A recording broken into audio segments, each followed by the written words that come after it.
In the matter of the people of the state of California versus Orenthal James Simpson, case number BA097. And so, my fellow Americans, ask not what your country can do for There we you. go. We are recording and we are live. Hello, Taylor, with a mouthful of soup. So I'm going to go ahead and kick us off because Taylor just made some amazing soup that looks, I don't know, I can't see the soup, but just the facial expression she's making is, it's obviously. I'm going to put it to the side. There we go. You don't have to for long, because I think I'm going first today, right? Are you? What was last week? Go Ships. I think I go first. Oh, you do go first. Yeah, you're right. Okay, well, Yeah. then we can record either way because they're separated. Okay.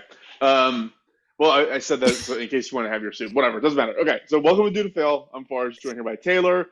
We're twice released a week podcast about relationships or historical events that were doomed to fail. We're going to kick things off today on the historical side, on the Taylor side, on this lovely Monday morning, I hope. So, Taylor, how are you doing? Perfect. No notes. I'm good. I'm eating soup, but I feel like that's a weird thing to start with because I feel like I'm not really a soup person, but I just like have the soup. It's mostly noodles. Anyway. I said that to someone recently, and they mentioned that many of their friends have Soup of the Month Club memberships, and I was like, that's weird. It's weird to like be so into soup. Unless you're like in a nursing home or in hospice care, I feel like we're not of the age and demographic that would be passionate about soup. I know, I agree. And I also I feel like I eat soup for like the bread and the noodles. Like I don't eat it because of like the soupiness, you know? Oh yeah. Yeah, for sure. Or in my case, I like to have my soup in a bowl, like a bread bowl, so that I can eat the bread as I'm eating it. So oh my God, I saw a Instagram thing that was like this mac and cheese in a bread bowl, and I was like, yes. So many carbs. So many carbs. I am going to go grab my drink to prepare myself for this session. So 1 second while I do that. All right, I'm opening my LaCroix. Fancy. Too classy to have Waterloo, like us normal people. I don't even know where I would get Waterloo. I don't think they have that at Walmart. I think it's a Costco thing. No. Sorry, I'm classicing us. So my drink today, Taylor, is going to be Shipyard Pumpkin Ale. No, shit. Ooh. Shipyard Pumpkin Head, which is a pumpkin spiced ale because it is October and I just saw 10 last night and I'm in a Halloween mood and I'm hoping you don't scare the shit out of me like you did last week because that was really bad. That was so fun. I loved it. I think I'll switch to pumpkin ale when it's your turn because I did finally get it because I did talk about it a couple weeks ago and say that I put it on my grocery list and then my husband did not buy it, and he realized after he came home, after he was listening to it, and that he did not buy it. Are you okay? You just choked. I tried breathing the pumpkin ale instead of drinking it, and just a little warning to listeners: don't try to breathe your beer. Good call.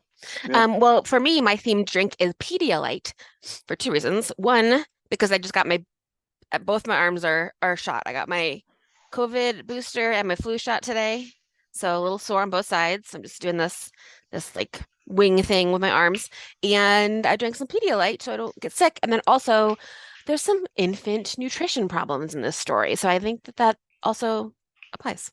Okay, fair enough. Yeah, I'm into it. All right. Okay, you ready? I'm ready. And I asked you to watch a movie. Yes. That you've said you've already seen for this week's scary story because I'm going historical, creepy, because it's Halloween time. So I asked you to watch the movie with Helen Mirren. Oh, shit. Sorry. Okay, you're right. Fine. Okay, there's going to be a break here, and it's not going to make any sense, but I cut something out that I wasn't allowed to say. So, moving on. Okay. I did watch Winchester. So for this week, I asked you to... Great. Yeah, there we go. I watched Winchester. Have you seen it before? I've seen it many times, actually. I've seen it many times. Pretty good. I love the fact that it was just a known thing in the 1800s to just take opiates and laudanum, like just casually, which that guy was constantly on. Helen Mirren was amazing in it, and there was a lot of jump scares, which I'm usually not a fan of, but the setting of the house itself was really cool, so it made up for it. Yeah, it's such, oh my gosh, the house itself is so beautiful. Obviously, we're talking the Winchester Mystery House and Sarah Winchester today. But the house was so beautiful in the movie, and I'm like, where'd those sets go? Like, can I have some of those cabinets? Because all the cabinets, like, they're so beautiful, and I want more cabinets. And then also Sarah Snook is in it from Succession, so that, and then also, who is this guy who's like the has like the scariest face? What is his name? Eamon Farron, Eamon Farron. He's the guy who was like the brother main guy. He's in um he was in Twin Peaks. He's in The Witcher. He just has a scary ass face. So I don't know if you know who I'm talking about. No, I'm trying to He was remember. in I'm looking them up. Yeah, Eamonfarren.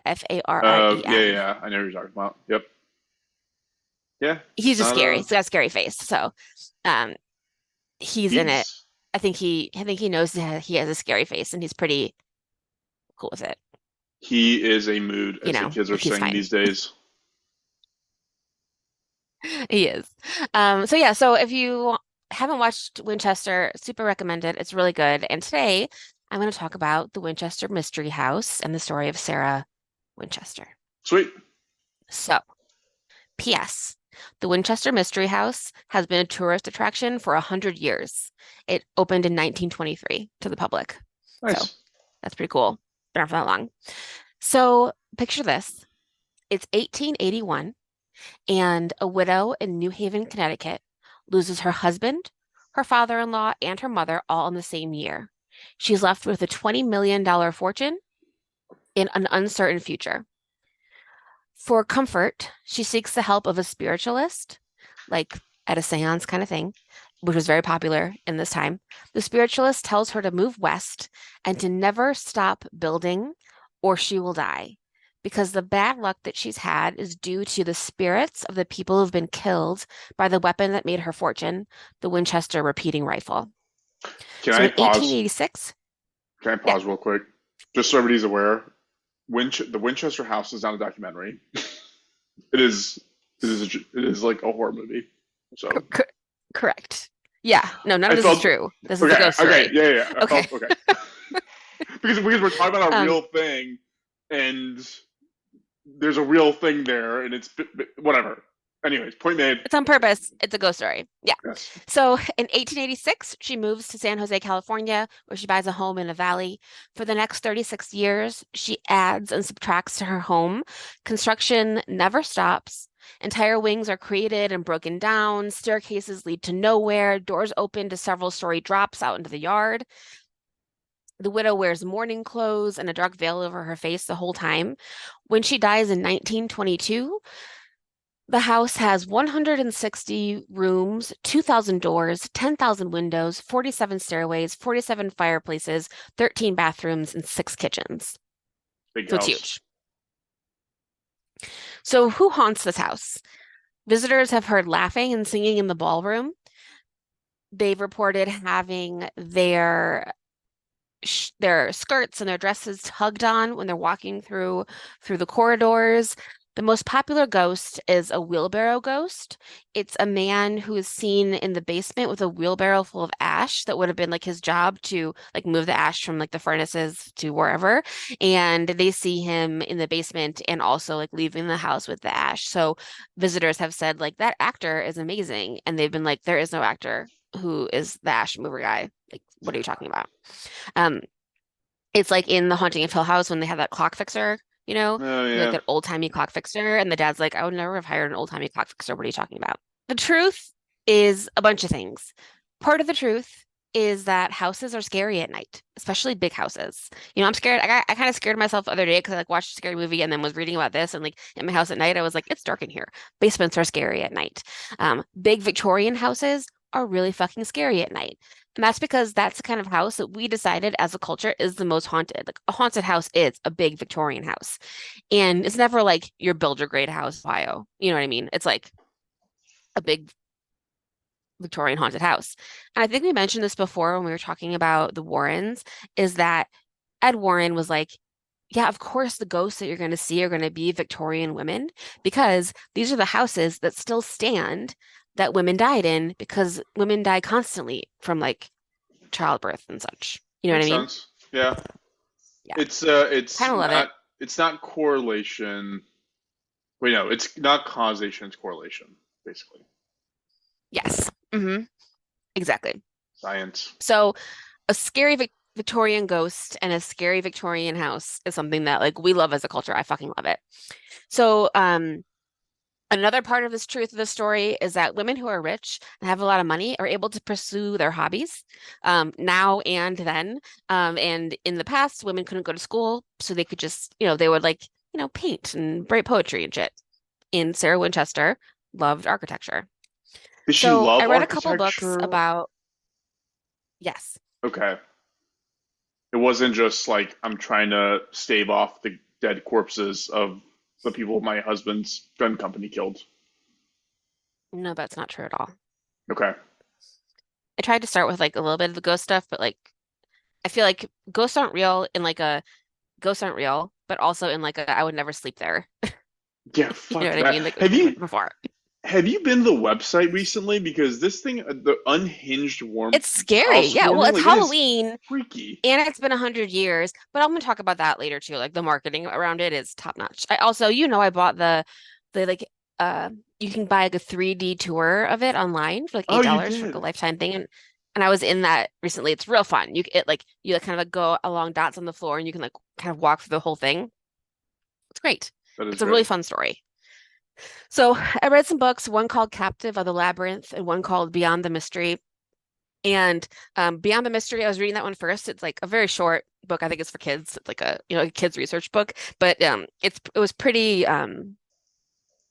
I don't know, it was pretty much a killjoy about all of the fun parts about it. So I was like, I don't know, I kind of want something more fun than this. Because like the story itself, it was like, again, there are no ghosts, but also maybe there are ghosts. I don't know if that Yeah. makes sense, but you know what I mean. Yeah, totally. So starting at the beginning, Sarah Lockwood Pardee was born in 1839 in New Haven, Connecticut. She didn't have a higher education because she was a woman, but she probably would have if she would have been able to. She had three sisters and a brother. Her family had been in the United States for many generations by the 1800s, and they were woodworkers. She lived near the Winchester family. The Winchesters were tailors and had created a way to make shirts fit because shirts didn't always fit people till like very recently. Um, so you would just like buy a shirt and like tuck it in and make it fit you in a weird way. Because you know how like old-timey bartenders have those like ribbons around their Yeah. arms. You know what I mean? Like the cuffs. That's because shirts didn't fit. You couldn't pull your shirt up because like shirts were just like kind of like a sack that you like would tie around you in a weird way to make it fit you. But Oliver Winchester, one of the patriarchs of the Winchester family, found a way to make shirts fit people better by like curving the arm and like things that we make sense now. Like we take for granted that shirts fit, but shirts didn't fit for a very long time. It was just like this is the shirt, make it fit you. So at one point, the Winchesters employed about 5,000 women who all got to work from home sewing Winchester shirts, which is kind of fun. It's cool. And another fun bit is he was one of the first factories to use sewing machines, but tailors around the country, they protested because they thought sewing machines were job stealers, which like kind of were, Yeah. you know, that's The like always the happens. It's happened forever. one consistent thing throughout time immemorial. Something's gonna come take my job. Yeah. Exactly, exactly. So she's upper class, but they worked hard to get there. They're near Yale, so like it's a time when like they're starting to create these really big institutions of higher learning. She lives near Yale in Connecticut. Her family's also abolitionist, Civil War time. They're on the Union side. Her brother is in the Battle of Bull Run. So like they're like really involved in that as it happens. On September 30th, 1962, in the middle of the war, Sarah marries William Wirt Winchester, who's one of the Winchester sons. I think he's the only Winchester son. He's 20, she's 23 and he's 25. Also another cute thing about them is that she's 4'9" and he's 5'9". Aw, That's cute.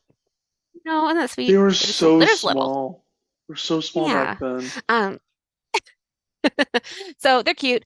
They would have probably eventually made their own home in New Haven, but things were crazy with the war, and his parents really wanted everyone to be together. So in a lot of this story, people want to like live by their families, but it's not like staying at your in-laws' house. It's like you live in this wing of my mansion, you know? Right. So they lived together, but like kind of. And so she lived with the Winchesters, and on June 15th, 1866, they had their first and only child, Annie Pardee Winchester. Annie died 6 weeks later of marasmus, which means her body didn't absorb nutrients and she starved to death, which is terrible. That's Um, crazy. so so the baby didn't live and they did not have any more children. Um, it's also worth noting that Sarah was a devout Baptist until about this time, and it's probably because Baptists were starting to do that thing where they're very much like, babies will go to hell if they're not baptized. And women were like, wait a minute, what? Fuck you. You know, because like that's dumb. And babies die, and like that's super unfair and like real shitty. So, Wait, so um, she was a devout Baptist until this happened? yeah, I think around this time, I think it was like not just her, it was other women of like Victorian time where like we still want to be religious, but maybe not as conservatively religious, Got it. Okay. you know, because of the baby health thing. So 1866, the year that Annie was born and died, is also the year that the first Winchester repeating rifle hit the market. It was called the Yellow Boy. And that was the very first one. There's other gun manufacturers that you know of. There's the Colts, Smith and Wesson. Like those are real people at this time who are making guns like for the first time, like mass producing them for people. The Winchester is the first successful repeating rifle, and also due to new ways to work in the factory, they can make the parts faster as well. What does repeating mean? I'm going to tell you. Okay. So we're going to pause and talk about guns. I Googled the Second Amendment and it is not advised. I got some like weird ads. Don't love it. But the sec It's like it immediately leads from that to like 9/11's an inside job. Was basically yeah, how like all this not great. goes. But the Second Amendment is a well-regulated militia being necessary to the security of a free state, the right of the people to keep and bear arms shall not be infringed. Because yes, for a long time, guns were super necessary in America, especially as we talk about westward expansion in a little bit. I mean, when you got here, there were already people here, and you needed guns to protect yourself and continue to move west. Um, To kill Also, like you Native were part of a militia, Americans is what you're saying. 100%. Got it. Yes. So we're clear. Also, if you were part of this militia, you'd be called to fight all the time. That's what well-regulated means. Like you were some people in like the 1600s, every household was required to have weapons just in case, like, I don't know, the British came or the French came or Indians came or whatever. Like there's plenty of times that they're having like these people come in, like attack your town, and everybody has to stand up and like be prepared to fight.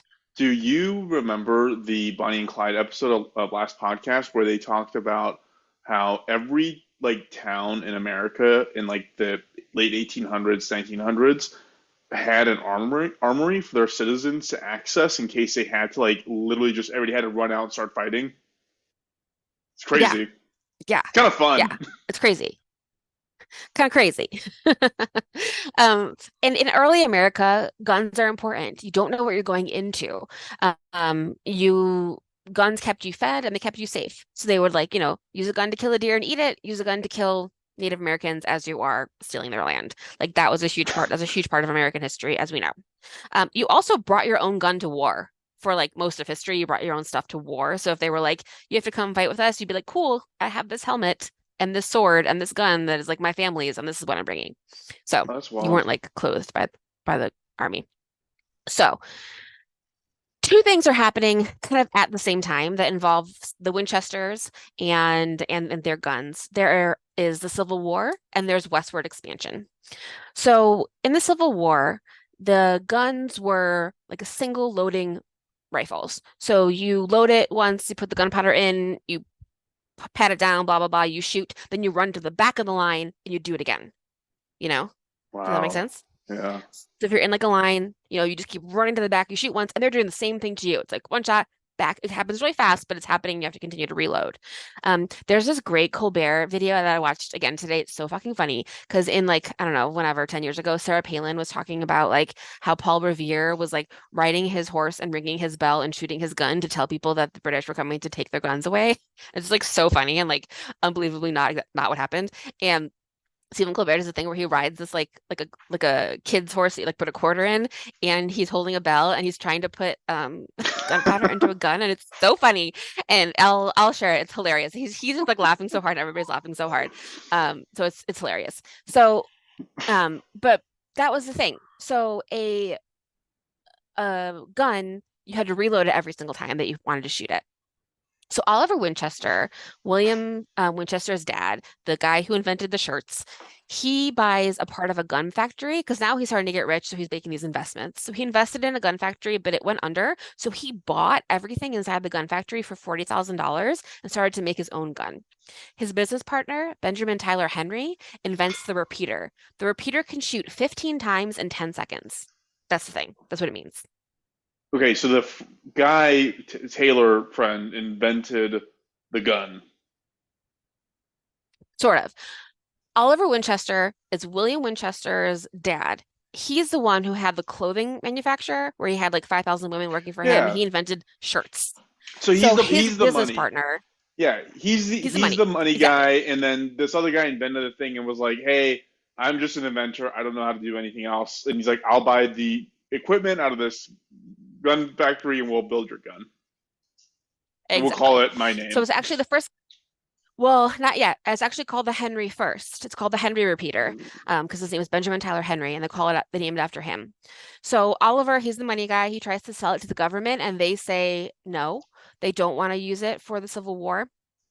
Some of it is like some people are like, well, it's about valor in battle. It would be super unfair if we had this gun, which is stupid. And then also some people are like, they just like don't really get it. It's not perfect. Like it does explode sometimes. It's not like they work on it. It gets better. But the first version, I wouldn't like try one. Right, It's gonna explode right. on you. Um, so only about 1% of the guns in the Civil War were Winchesters, like from them. Oliver goes to Europe in 1865 to try to sell there. So he ends up getting contracts with like England, Russia, like countries over there. There are other guns like the Colt and Smith and Wesson are the ones that were used in the Civil War. Winchester buys a factory from Eli Whitney's son, who's used to be like a cotton gin factory, and now it's a gun factory. And while he's in Europe, Henry tries to take over the company. So he tries to like take over the like everything because Winchester had signed over control of the company to Henry while he was in Europe. Henry tried to like do some sneaky stuff to get him out. Winchester gets back, ends up kicking Henry out and taking the designs, altering them a little bit, but he has all the machines, so it becomes a Winchester, and Henry leaves the picture. Okay, so he didn't like screw him over. He was like he was protecting his interest in the business, basically. Well, yeah, because Henry tried to screw him over first, Exactly. and he was like, "Fuck you." So now it's the Winchester. And so he's selling the Winchester to foreign governments for like their own wars, and the US government kind of slowly starts to use it as well. And then the second thing is we go west with the gun, and the West is bananas. It's completely lawless. Like saying like the Wild West is like it's like lawless. People die constantly. And I'm sure you've seen Deadwood, right? No. So there's like Deadwood and Hell on Wheels are like two shows of this time. It's like post-Civil War westward expansion. And it's just like how fucking dangerous it is, how lawless it is, how like really you go to like an old West town and it really is like whatever the sheriff who has no authority over anything says goes, Like everyone has a gun. Very scary. I thought he's kind of fun. And it's all, yeah, I mean, it does until you're like, well, it's super dangerous. Everybody had terrible diseases, obviously. Like in Hell on Wheels, which is about like train expansion westward, post-Civil War, they all get like trench foot because like they're in like these tents and like mud's everywhere and it's like gross. It's also a very, very, very, very, very bad time to be an Indian.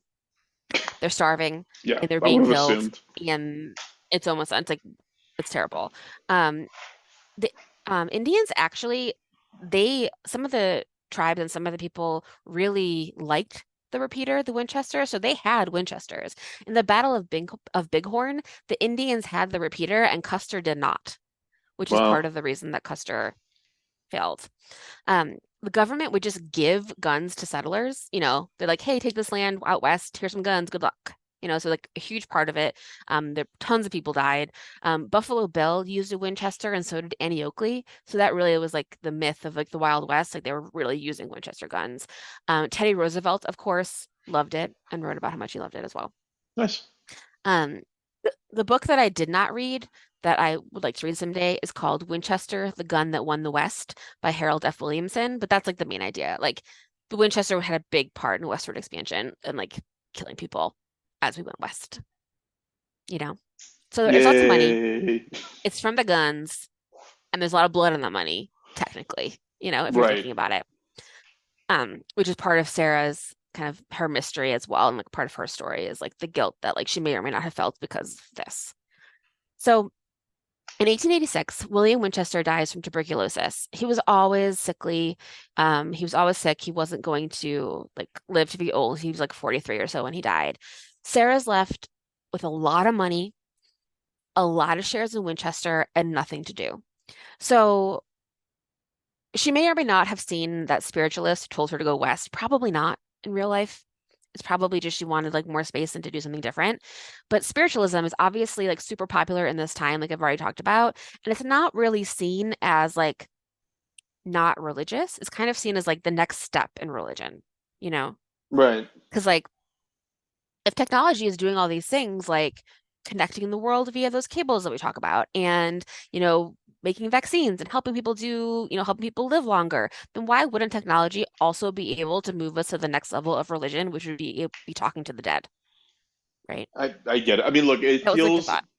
it feels like one of those things where when you are rich enough and bored enough, it's like every yoga instructor in LA that is also works at the Yeah, House of Intuition and has like 17 different crystal business. It's like you just got too much free time. yeah, exactly. And it sounds really fun, and of course you want to talk to dead people that you love, all the things. Like it totally makes sense that you would want to think about it. Would you do that? So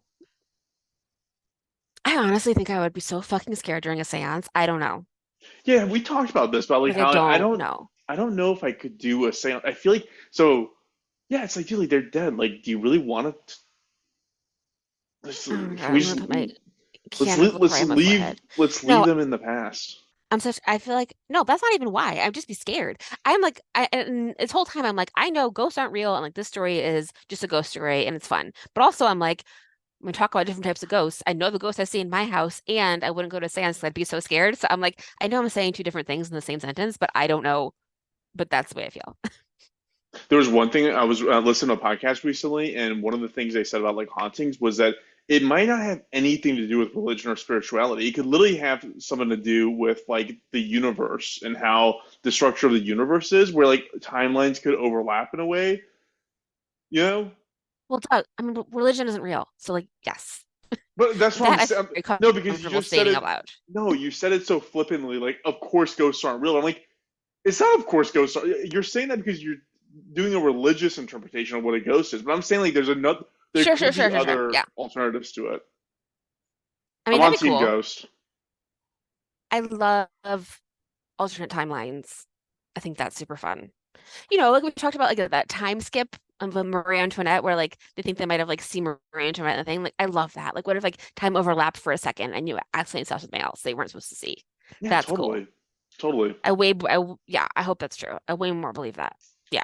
If I die Um, before you, Taylor, I'll come back and like try to talk to you. oh my God, you better. But I won't do anything scary. I'll be like, I just heat up your soup for you. Like, like just something nice. I'll do something Well, but nice.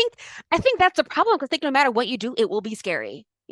Like Oh, if you right. wrote me a letter, if I like got to my desk and there's a letter and it was like, "Hey Taylor, miss you, love Fars," I'd be like, "Fuck, oh my No, God!" Like I'd be so scared, I'd be like, I need to and leave that's a nice thing to Taylor. say.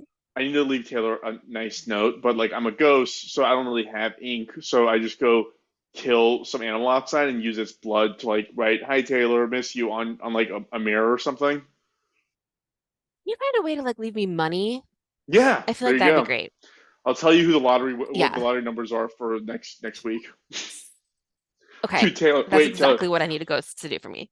I haven't I have this. I'm showing this to Taylor. I have this notebook next to me that I found. Mhm. I haven't unpacked this house yet. Like a year later. Anyways, I pulled this out, and in the middle of it was this lottery ticket from like like 2021, and I don't even Did know you how to check it? check it. I don't know how to check it. You can check it online. You can Yeah. check it Okay. online. I'm not gonna throw it away then, because I might have won millions. Oh, that'd be awesome. Anyways, so I'm derailing your story. Go ahead. But yeah, that's what I want. I mean, that's also, yeah, that's the thing. Like if it was if you could contact me through like a parallel universe and you could just like walk past the door, or like I could see you in my like security camera or any of those things, like that would fucking scare me so much. I don't even know what to do. And I know that you're nice, and I know that you wouldn't hurt me, but I don't love it. So I don't know. So my It's answer is I don't know if I would ever go to a seance. especially if like I show up in the form that I took when I died. So like I'm walking around with like my head underneath my armpits, like just like walking around Right. headless, You're like decapitated. your face is in like a scream, like a all within a scream. It's like I don't know why my death had. Oh, it's because I saw Saw last night. That's why I think about deaths like this. Yeah, Um, yeah, I'm sure. I'm sure. But yeah, so during this time, a lot of people are thinking about this. Sarah does end up knowing the Stanfords who made Stanford University. And I think if I knew this, I forgot, but Stanford University was actually made as in memory of their son who died when he was a teenager.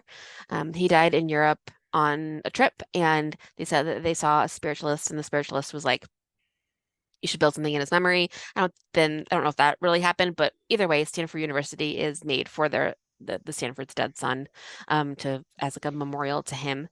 Um, so Sarah wants a place for her entire family. She wants to be able to play around with architecture because that's what she likes to do. Her family was woodworkers. She really is interested in it, like sincerely. So she was 100% right because she picked a place in San Jose. A lot of her property was in like Palo Alto and Silicon Valley area. So like she owned a big chunk of that land for a while. She asks her sisters to go with her, and they do. So they go from Connecticut to California. They take the train at different times. Everyone moves. One sister's husband is a principal at a school, but he gets fired and they move around.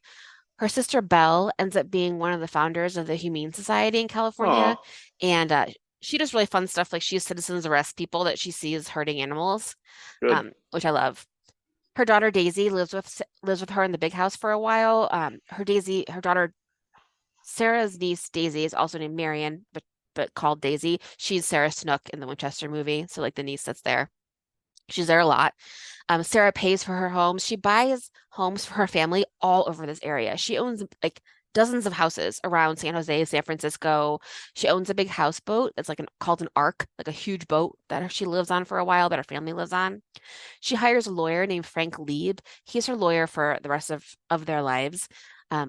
Land use in this area is super, super complicated because there aren't any records really. Because it's like, yeah, we sent this family of people out here with a gun 50 years ago, and they said they owed this land, but like we don't know when they did. Like starting from scratch on land that they stole and then called it something else and all the things. So it's kind of complicated. So she has a lawyer. Um, Incidentally, Frank, her lawyer, his first partner was a man named Delphin M. Delmas, and he ended up moving to New York and defending Henry K. Thaw for the murder of Sanford White that we talked about before. I love how everything just overlaps. Taylor, Yeah. you said that she inherited $20 million. Did you look up what that is in today's money? Is it like $600 million? Over 600 million. Yeah, it's $606 million. Fucking Yeah. crazy amount of money.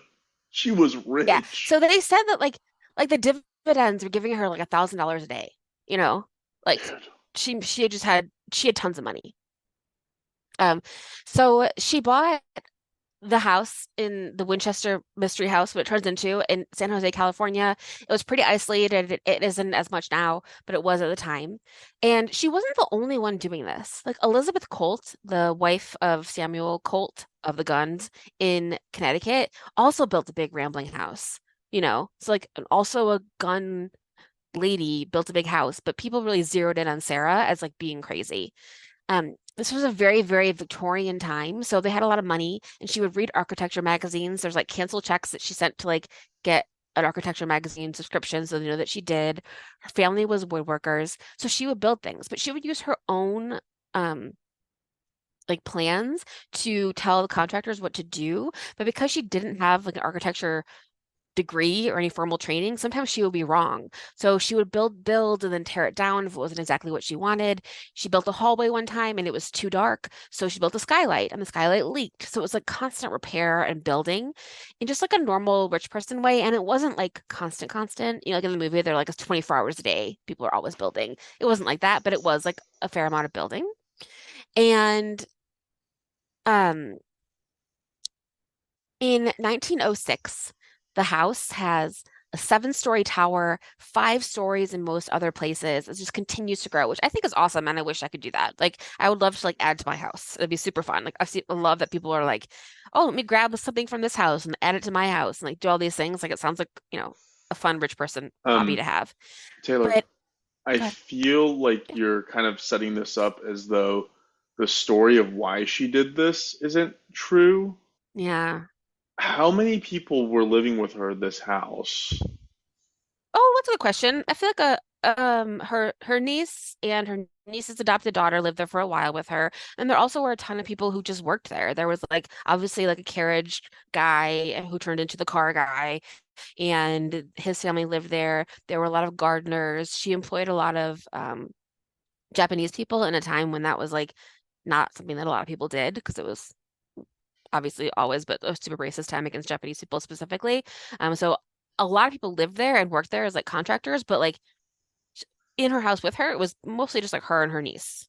And she does And I have just visitors. and I just looked it up, and the house is 24,000 square feet. Hmm. So I don't. I guess that's what rich people. I'm not rich enough. I don't know. I need to be. That's what I'm I need to saying. make more money. What are Like you maybe gonna this is what do? rich people do. She has like a dumb amount of money, you know? It's like, what do you do with a dumb amount of money? You do what you want to do. You do your passion. Like, what do you like doing? Like, she's like, I like architecture. I like these buildings. I like woodworking. I like, you know, doing these designs. So that's what she did. And in 1906, the house had a 7-story tower that she had built. Most of the house was 5 stories. And on April 18th, 1906, was the Great San Francisco earthquake, and her tower fell and all the top stories fell. So, unfortunately, that explains the stairways and the doors because she didn't rebuild, she just sealed things off. So, if the fifth floor collapsed, she would just seal off the top of the staircase, and that's why their staircases that go to nowhere. This sucks, Taylor. I know. I wanted to talk about the ghost stuff at the beginning because that sucks.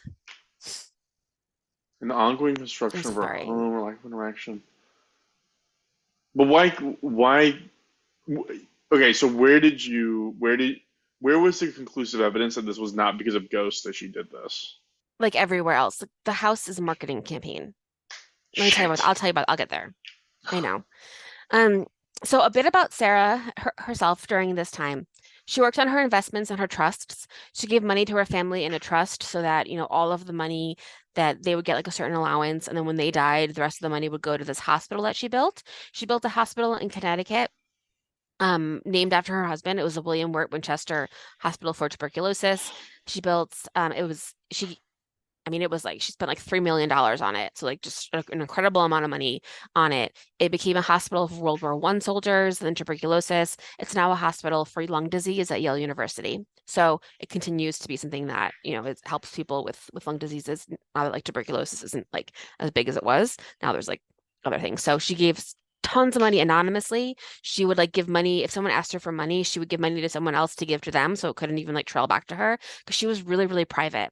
Part of the reason that she was private is she suffered from severe arthritis. So her hands were like all clawed up and her feet. So a lot of the staircases in the Winchester house are just like an inch off the floor. So it's like a whole bunch of stairs to go like not very far and they kind of wind. And that was for her because she couldn't lift her legs very high because Eek. she had Okay. arthritis. Yeah. She also all of her teeth were really bad. Her teeth are missing. So like, I just want to say that we're very lucky to be in a time where even like you don't have to be rich to have nice teeth. And then also rich people, even then, like she couldn't get her teeth fixed. Like, she tried to get nice dentures and like she couldn't find nice ones. And Jeez. now like all rich people have the same teeth because they like buy like the weird veneers. So I'm very lucky that we're very lucky to have teeth because it's new in human life that our teeth are nice. And just remember, she was very, very private. She donated secretly. She rarely had visitors. So she was always in mourning. So she did always wear black and she did always wear that veil, but she wore that veil because she was kind of embarrassed about her teeth. You know, she didn't want to like see a lot of people because her arthritis was so bad. And a lot of people like worked for her whole life and they really loved her. And they're like, she was like a really nice woman to them. But because of her secrecy and because of the media and everybody wants to tell a story because she is super rich and it is because of guns, even in her own time, stories started to happen to come out about her. In the San Jose Daily News in March 29th, 1895, there is a story that the headline is Strange Story, a woman who thinks she'll die when her house is built. 10 years ago, the handsome residence was apparently ready for occupancy, but improvements and additions are constantly being made for the reason it is said that the owner of the house believes that when it is entirely completed, she will die. The superstition has resulted in the construction of a maze of domes, turrets, cupolas, and towers, covering territory enough for a castle. So they were talking about her before she even died, just like spreading rumors because she's like an old lady who wears all black and lives in this creepy, weird house. Was she even that So old? of course they were. When she died, she was like in her 70s, which is very old for the time as well. Yeah, I guess. Yeah. So it didn't get better. These rumors were kind of everywhere, like kind of all over the country about her and her house, but she chose to ignore them a lot. And just continue on. She did not constantly work on the house. She did in like 1916, she built an elevator in the house so that she could go up and down, but she lived in her different properties. She had a ton of houses. She would do something like, hey, I want to come visit you for a while. Let me just buy a house next door, you know, because she's rich. Jeez. She would like travel around. There's a picture of the outside of the house that has a doorway to nowhere. Have you seen that one? Right. That's because, yeah, those are because like parts of the house fell off in the earthquake. Mm, damn it. I know it sucks. Carry on. I know. So Sarah died in 1922. Her assets were divided up. Her niece auctioned off a lot of the stuff. So another unfortunate thing is like none of the stuff in the house is hers. It was empty. It was emptied out. So this stuff was stuff that was given, like her niece auctioned it off. It like disappeared into the abyss. The house was sold to an amusement park man named John Brown and his wife Mame. John had invented the roller coaster called the Backer Upper. And I'm sure you've been on one of these. It's one where you like go up, like you're gonna go upside down, but you don't, and then you go back. Oh yeah, You yeah, know what I mean? You go up yeah. and then you I, go back. It was called the Backer Upper. this guy became a millionaire off it, huh? Yep.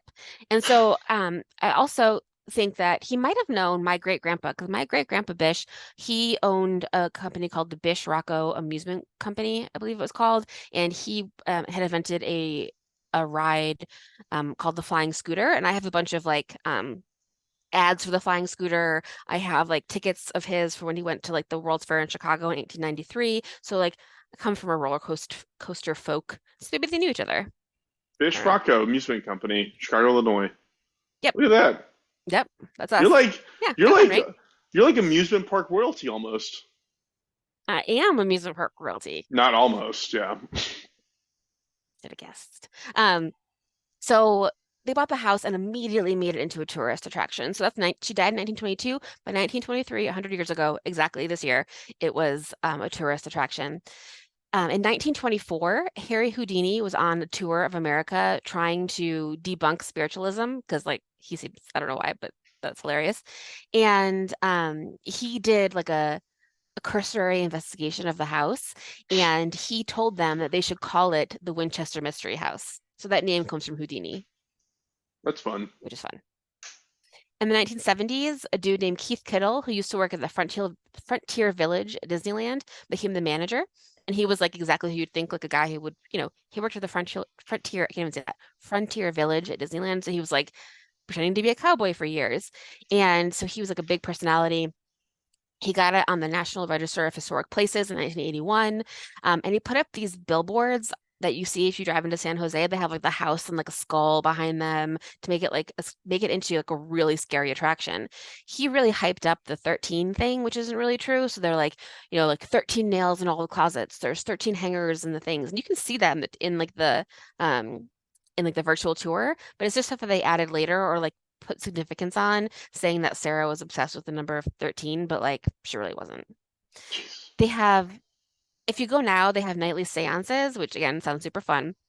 They said there's a seance room in the middle of the house where she has seances, but that wouldn't even really make sense because if you had a seance in that time, you would have had it in your dining room because it's like a social thing. You wouldn't have hid it. You would have had people come over and just do it. So that's probably not true.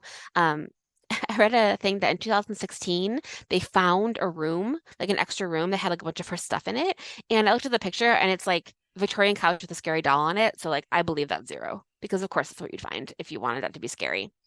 Um, and now you can go on tours. You can get married there. There's some actually really beautiful pictures of a wedding there because it's a beautiful house. You can have team building events there. You can go on nightly flashlight tours, which sounds super fun. Um, I don't think it's what Sarah would have wanted her legacy to be. I think she would have either not really wanted a legacy or she would have wanted it to be the tuberculosis hospital and the hospital to help people with lung diseases. But instead, it's this mystery house, which I think is brought a lot of joy to a lot of people and kind of a really fun story. So I don't mind it for her. Oh At least she might man, think it was fun. they're making a boatload of money. A tour is $100 a person. Yeah, I'm making a shit ton of money over there. Good for them. I mean, it must be working because I people know. are going. So I still want to go. I don't not want to go. I still want to go. so scary. And I'd still be scared the whole time, and I'd still be scared of going to a seance there and all of those fun things. So That'd be very not for fun though. nothing. I think it'd still be really, really fun. So it's mostly rumor and stuff that, was made by an amusement park company to be an amusement, but it's interesting and cool. And that's I it. am disappointed. I I wish it know, it's was really disappointing. actually a crazy woman who had a lot of money and a lot of ghosts in her thoughts, and that's why she did what she did. That would have been much better. I I do too. Interesting. Sorry. It's okay. Yeah. Not everything can be true. That's a great statement. That is a fucking award-winning comment right there. Not everything can be true. I love it. Sweet. Well, thanks, Taylor. You know what's funny is I realized this as you started Hmm. talking. I was like, our stories again are going to overlap because I also have a scary house that is probably haunted that also had events happen in it in the Yay. 1800s. No, early Oh my God, 1900s. I love it. Whatever. Same difference. Can't So wait. thank you for the story. Is there anything you want to share before we go ahead and cut things off? Yeah, one quick thing. I got a note from my friend Elizabeth who um wanted to just talk about how we use the word crazy. And I definitely you know, agree that it's like a tough word and we know a lot about like mental illness and all of that and just want to make sure that it's clear that like we, you know, definitely support, getting help for yourself. We know mental illness is not anyone's fault, but like they say in last podcast, it's your responsibility and we will be, you know, we'll think about it. Make Nice. sense? Yeah, it does. And then also thank you to everyone who is new listeners. Our listenership has gone up a bunch, so we're super excited. If you like it, please give us 5 stars on Apple Podcasts and leave a review. That's super helpful. And we are everywhere at Doom to Fail Pod on Instagram and YouTube and all those things. And let us know if you have any questions or ideas. We're at doomtofailpod@gmail.com. We would love to hear from you. Awesome. Love it. Thank you. Well, we'll go ahead and cut this off. We'll rejoin you on Wednesday.